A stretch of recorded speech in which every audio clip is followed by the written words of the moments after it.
muita gente me conhece, eu sou um jornalista e me entendo como jornalista desde muito tempo. Próximo ano eu vou completar 50 anos que eu vivo dessa vida. E vocês devem estar se perguntando por que um jornalista está aqui lançando um livro, está conversando sobre essa temática com vocês. Na verdade, eu passei a minha vida toda escrevendo para rádio, para jornal, principalmente para televisão. Escrevendo inclusive para outros. Muito pouca gente sabe, mas eu fui o chamado ghostwriter de alguns políticos aqui. Consegui ficar tão invisível que às vezes nem eu me lembro disso. Mas quando a gente chega a um certo patamar, diríamos, da vida, aquela necessidade de jogar para a sociedade, e a nossa experiência ela se faz premente. Eu lancei no final de dezembro, aliás, no começo de dezembro do ano passado, um livro de crônicas, onde eu trato de casos ou causos da minha vida profissional, coisas muito curiosas, a maior parte delas alegres e tristes, porque todo mundo tem isso no seu relacionamento profissional e diante do mundo. Eu já tinha lançado há 33 anos um livro acadêmico pela universidade, na área de produção de rádio, e agora tomei gosto. A gente, quando vai chegando já eu não diria, né? Dizem a melhor idade. Aliás, a melhor idade porque a gente só consegue lembrar dos tempos da infância e da adolescência, né? Eu senti essa necessidade de escrever de uma forma mais objetiva, de colocar no papel e tentar traduzir em livro aquilo que a vida me ensinou, né? Esse trabalho me trouxe muita alegria. Eu tenho aqui o revisor do meu livro. Aliás, eu sou um autor ingrato, porque depois que ele fez a revisão, eu acrescentei no livro mais 5 crônicas que ele não revisou, né? E como era de se esperar, há alguns errinhos, né, Castro? Mas é inexperiência do autor de segunda obra.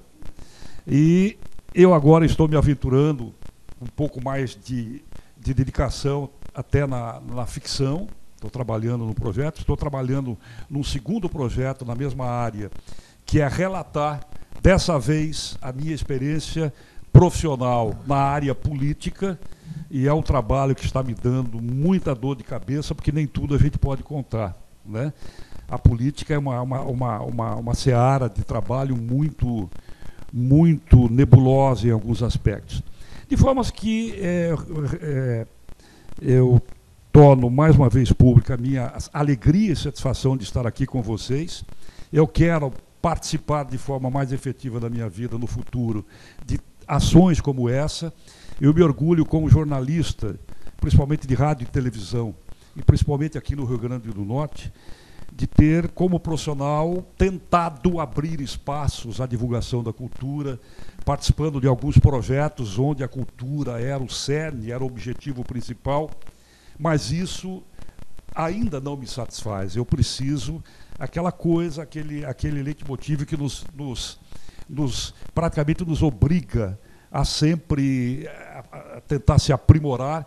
E eu estou redescobrindo o prazer de escrever agora com uma coisa totalmente diferenciada, que é o processo de se abrir, de se mostrar mais. O jornalista mostra o mundo, mas não se mostra.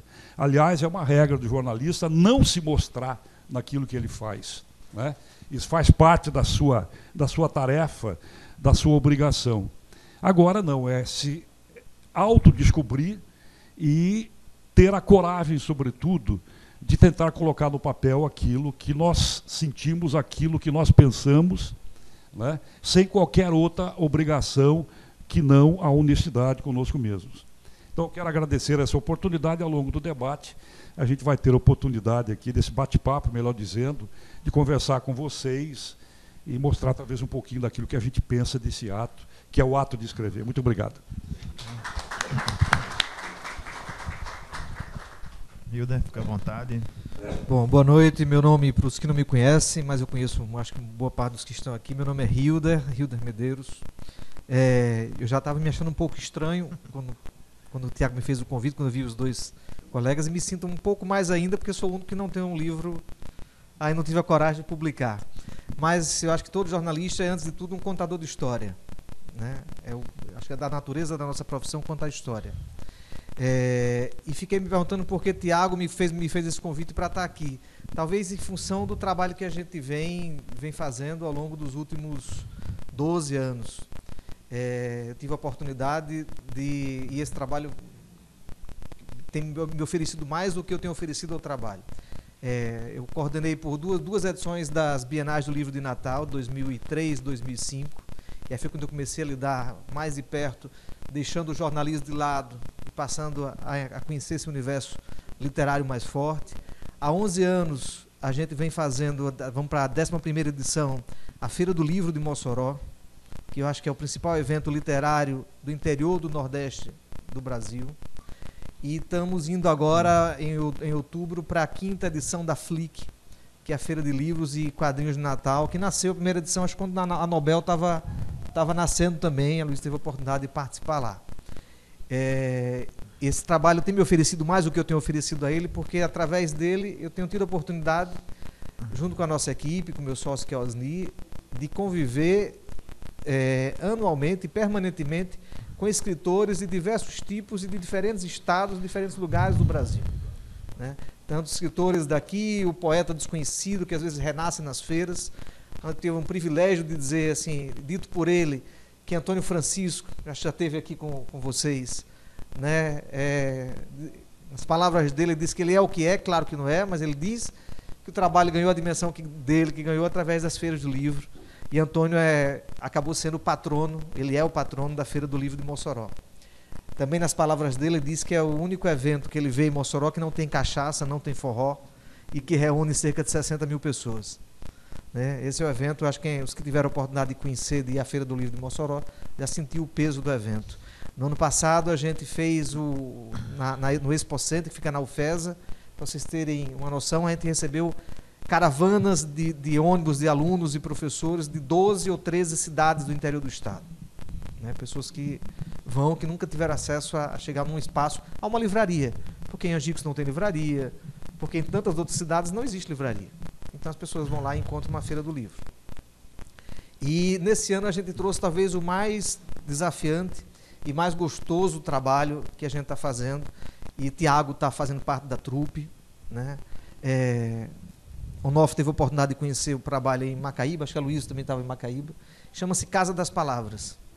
A nossa ideia era ter uma casa em Natal, fixa, um lugar, que a gente se questionava muito nas feiras, que a gente trabalha um ano, às vezes um pouco mais do que isso, para fazer um evento que dura 4, 5 dias. E que a gente não consegue ver um resultado tangível dele. E a gente brigava muito com a equipe, a gente precisa criar alguma coisa diferente. Vamos criar em Natal, a exemplo do que tem na Casa da Ribeira, uma Casa das Palavras, que a gente pudesse receber gente o ano inteiro, criar espaços como esse, com biblioteca comunitária, enfim. E fomos atrás de patrocínio, a gente não conseguiu para isso. Mas conseguimos um patrocínio que fez algo diferente, talvez mais enriquecedor ainda. Foi a Casa das Palavras itinerante. Então a gente monta uma trupe e sai andando pelo interior do estado, levando pelo menos 4 oficinas. Aí tem a oficina de xilogravura, que era uma arte que está se perdendo aqui. A gente tem 2 bons xilogravuristas no estado, que é Gilvan em Açu e Érico aqui em Natal. É uma arte extremamente valorizada pelo pernambucano. Uma matriz de xilogravura de J. Borges chega a ser vendida por R$30 mil, pra vocês terem ideia do que a gente está falando. E aqui as pessoas nem sabiam o que era xilogravura. Então a gente leva isso, e com Gilvan, que está circulando, é um artista plástico de primeira linha, um cara que mora em Açu, e está lá intocado na cidadezinha dele, e de repente se revela. A gente tem levado a oficina de contação de história, e aí o curioso nessa trupe por onde a gente anda, a gente descobre uma pessoa e traz ela para a trupe, e sai andando. E temos já fizemos oficina de coral, que eu acho que é uma das mais enriquecedoras, porque é muito barato fazer um coral, você não precisa de instrumento, basta ter um maestro ou uma maestrina, e a gente vê pessoas cantando, lendo partitura, né? Então passa pela leitura, lendo partitura, crianças, eu digo assim, meninas em Açu de 9 até 72 anos. Né? Mulheres, em Macaíba, foi em Ceramiri, a gente ouviu de uma mulher, disse, há 3 dias que eu não tomo Rivotril. Né? Porque quando entrei nas oficinas, há 3 dias que eu não preciso tomar Rivotril para dormir. Temos oficina de contação de história, de mamulengo, João Redondo, que foi a mais mágica, acho, de todas, porque a gente não imaginava. A gente foi a Currais Novos fazer um trabalho e conhecemos um cara que ele era prestanista. Prestanista é aquele crediarista que anda pelo interior, toda semana sai vendendo, sai recolhendo.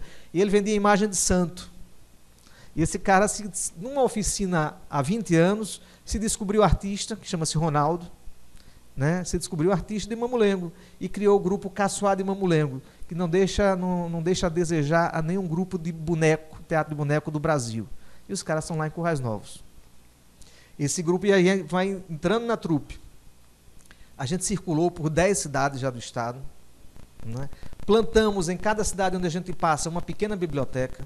Não sei se alguém já teve a oportunidade de ver. No Parque das Dunas, em Natal tem duas. Tem uma no Parque das Dunas, embaixo daquela folha, e tem uma na Cidade da Criança, mas tem em Angicos, tem em Mossoró, tem em Açu. A de Mossoró a gente doou a Antônio Francisco, ele plantou, a gente chama plantar. Ele plantou essa pequena biblioteca na calçada da casa dele. E aí é um projeto inspirado numa ONG americana, chama-se Little Free Library, Pequenas Bibliotecas Livres, que tem mais de 20 mil pelo mundo. No Brasil a gente tem 10 no Rio Grande do Norte, tem 4 em Pernambuco e uma em São Paulo. Então a gente e nosso sonho é botar uma em cada cidade. E em Natal espalhar várias. Para isso a gente está buscando patrocínio. Qual é a grande sacada dessa pequena biblioteca? Ela é de compartilhamento de livros. Então a gente, quando a gente começou com a ideia de colocar isso, não vai durar nada porque as pessoas vão vandalizar e vão quebrar. Não teve nenhuma quebrada até agora. E o grande segredo disso é que a gente arruma padrinhos e madrinhas para as bibliotecas. Por exemplo, a de Angicos é o padre. A gente colocou estrategicamente no meio do caminho, entre a casa paroquial e a igreja. Então, todo que ele vai para a igreja, ele passa pela biblioteca. E toda missa que ele vai, ele pede aos fiéis que tragam livros para a biblioteca. Né? E é muito lindo a gente ir a Angicos, na praça pública, e ver um monte de crianças ou jovens na biblioteca, né? Deixando ou pegando o livro. A ideia é, pega um livro, deixa um livro. Pega um livro, deixa um livro. Às vezes eu vou no Parque das Dunas para fechar. A primeira vez que eu fui ver como é que estava a biblioteca, 2 semanas depois, a biblioteca estava vazia. Né? Então deu um sentimento de tristeza muito grande. As pessoas não pegaram a ideia. Né? E aí, quando a gente estava naquela tristeza, eu tinha marcado inclusive uma matéria da TV Ponta Negra, eu estava indo lá para mostrar. E eu, naquela tristeza, chega um ônibus com alunos de uma escola pública de Parnamirim, cada um com um livro na mão, para levar para a biblioteca e fazer uma roda de leitura em torno da pequena biblioteca. Né? Eu disse, não, a missão está cumprida. Só o nosso papel agora é estimular que mais pessoas leiam. Então, está indo uma biblioteca, uma pequena casinha dessa para Cidade Nova. E de Cidade Nova foi interessante, foi o marceneiro que a gente contratou para fazer essas bibliotecas. Ele disse, eu posso colocar uma lá no meu bairro, em Cidade Nova? Eu disse, claro que pode. Se você colocar, eu arrumo os livros, dou um jeito de sair levantando livros para você, e você junta com a comunidade. Aí o ajudante dele, que é Neto, disse, Aldeci, não perca tempo não, o povo lá só quer craque, não quer livro não. Aí eu disse então, porque ele queria colocar na calçada da biblioteca onde os filhos estudaram. Eu disse, então eu vou fazer minhas as palavras do Papa Francisco. Livro é igual a hóstia. Não é para quem merece, é para quem precisa. Então essa a gente se imbuiu daquela palavra de Castro, não do nosso amigo Zé de Castro, mas de Castro Alves, que diz o seguinte, bendito é aquele que semeia livros. Então a gente trouxe para a gente essa missão de sair plantando bibliotecas e distribuindo, fazendo com que as pessoas tenham acesso a livro. E onde a gente passa, a gente tenta desconstruir a ideia de que livro é caro no Brasil.